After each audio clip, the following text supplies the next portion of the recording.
Right, next हट के singular matrix and non singular matrix. What is singular matrix? Singular matrix. A square matrix is said to be singular matrix if its corresponding determinant is 0. If its corresponding determinant is 0. ठीक है. So let A be a square matrix. Let A be a square matrix. Let A be a square matrix. A क्या कैसे matrix है? Square matrix है. Matrix. Then this matrix is said to be singular. Matrix A is said to be singular. Matrix A is said to be singular. Is said to be singular. Is said to be singular if determinant A is 0. Determinant A की value क्या है? 0. अगर determinant A की value 0 है, square matrix के corresponding determinant value अगर 0 है, तो हम क्या कहेंगे कि matrix A is a singular matrix. ठीक है, ठीक है. ये कंडीशन हो गए. तो कंडीशन फॉर सिंगुलर मैट्रिक्स क्या बताओ? Determinant A equal to 0. ठीक है. अच्छा, नॉन सिंगुलर मैट्रिक्स के लिए क्या होगा? ये matrix A square matrix A is said to be non-singular if determinant A is not 0. Determinant A is not 0. ठीक है. तो दूसरा लिखिए non singular matrix. Non singular matrix. Non singular matrix. A matrix A, square matrix A, square matrix A, matrix A is said to be non-singular. Is said to be non-singular. Non-singular matrix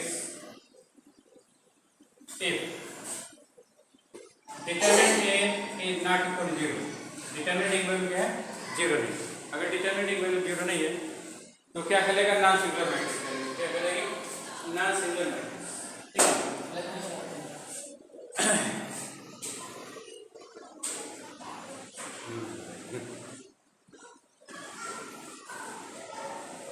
तो non singular matrix होने के लिए condition क्या है? Determinant A is not equal to 0. और singular matrix के लिए condition क्या है? Determinant A is 0. ठीक है. अच्छा, एक पॉइंट और लिख लीजिए. If A is a square matrix, point 1, point 2, इसको non singular. Point 3, if A is a square matrix of order n, if A is a square matrix of order n,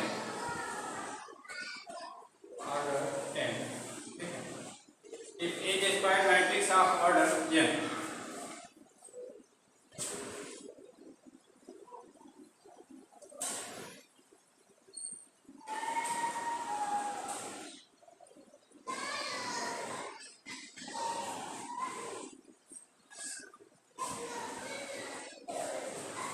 then if matrix is multiplied by k, matrix को अगर k से multiply कर दीजिए और इसका determinant निकालेगा, जिसकी value क्या होगी? k रेट पर n determinant d, k rate पर n डिटरमिनेंट d. अब जैसे ऑर्डर की वैल्यू मानते हैं 1 है, n की वैल्यू अगर मानते हैं 1 है, ऑर्डर इज 1. अगर ऑर्डर 1 है तब पे क्या होगा?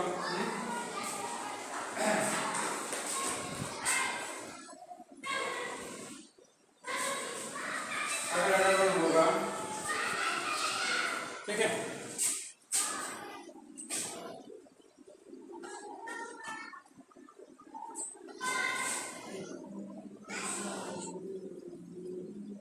वन है, के की वैल्यू जैसे n की वैल्यू 1 हो जाएगा तो k डिटरमिनेंट हो जाएगा.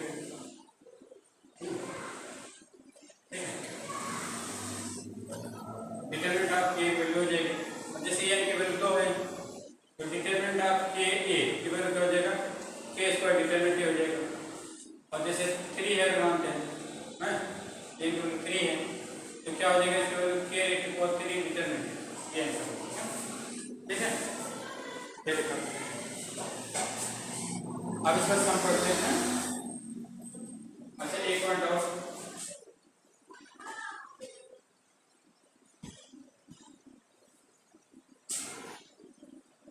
इफ a एंड b, एक पॉइंट और नोट कर लीजिए फिर आगे बढ़ें। If A and B are square matrix of same order, if A and B are square matrix of same order, if A and B are square matrix of same order, if it is square matrix of same order, na, then determinant AB is equal to determinant of AB is equal to determinant A into determinant B, determinant A into determinant, ठीक है।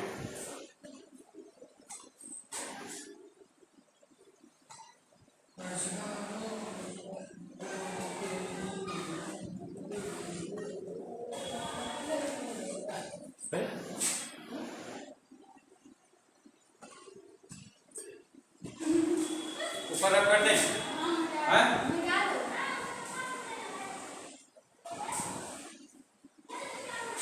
चलिए इसी prove करेंगे, हाँ? If A and B are matrix of same order, then determinant of AB is equal to determinant A into determinant B, ये चीज हमको prove करना है, ठीक है। चलिए देखें, इसीलिए कोई एग्जाम्पल ले लेते हैं। तो let A be matrix of order 2 having element A, B, C, D and B be matrix of order 2 having element C, D, E, F, इसके एलिमेंट क्या है? C, D, E, F, है ना, ठीक है। तब आपको क्या निकालना बताइए? डिटरमिनेंट ऑफ ए बी निकालना, डिटरमिनेंट ऑफ ए बी ना, तो चलिए डिटरमिनेंट ऑफ ए बी निकाल लीजिए।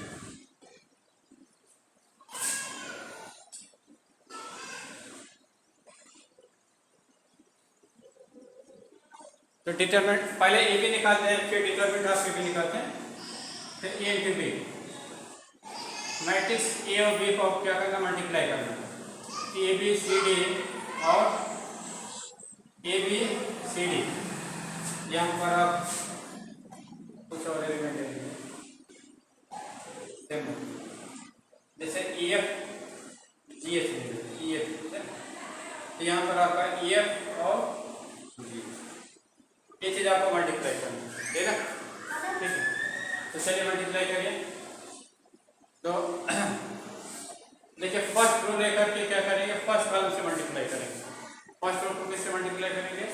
फर्स्ट कॉलम से, और करस्पॉन्डिंग एलिमेंट को मल्टीप्लाई करके ऐड करेंगे। फिर फर्स्ट रो को सेकंड कॉलम के एलिमेंट से मल्टीप्लाई करेंगे और ऐड कर लेंगे, ठीक है। तो चलिए, तो ये कितना हो जाएगा? ए इंटू ई और प्लस बी इंटू जी, फिर A into F plus B into H, ये होगा ना, ठीक है। अब जो है सेकंड रो को क्या करते हैं? फर्स्ट कॉलम से मल्टीप्लाई करेंगे और फिर सेकंड रो को सेकंड कॉलम से मल्टीप्लाई करेंगे और करस्पॉन्डिंग एलिमेंट मल्टीप्लाई करके जोड़ ऐड किया जाएगा, तो हो जाएगा सी इंटू ई और प्लस डी इंटू जी, फिर C into F plus D into H, ये हो जाएगा, है ना। अब इसका डिटरमिनेंट निकाल लेते हैं। तो डिटरमिनेंट ऑफ ए बी क्या हो जाएगा? Determinant of A B, matrix sign आपका हट जाएगा, तो क्या हो जाएगा? ए ई बी जी और A F B H, C E D G, C F D H, है ना। यहाँ पर डिटरमिनेंट ऑफ ए बी हो। अब इसके बाद क्या करते हैं? अब प्रोडक्ट डिटरमिनेंट ए भी निकालते हैं, डिटरमिनेंट ए निकालेंगे और डिटरमिनेंट बी निकालेंगे। तो चलिए डिटरमिनेंट ए निकालें, तो determinant A into determinant B, ये वैल्यू फाइंड करते हैं। तो determinant of A into determinant of B इस छोटे कितना हो जाएगा, मैट्रिक्स साइड हटा करके डिटरमिनेंट लिख लीजिए ए बी सी डी और ई एफ ई एस। इसमें भी मल्टीप्लिकेशन का मेथड वही होता है जो मैट्रिक्स में होता है, ठीक है। यहाँ पे हम रो बाई कॉलम मल्टीप्लिकेशन करते हैं, कॉलम बाई कॉलम करते हैं और रो बाई रो, ठीक है, row by column, column by row. सबसे वैल्यू हमारी एक है, सभी से वैल्यू हमारी एक है, ठीक है। चलिए मल्टीप्लाई करते बताइए, इसको मल्टीप्लाई करके बताओ क्या लिखे, ए डी ई जी, हाँ बी एफ बी जी। तुम बताओ, तुम बताइए, हाँ बताइए।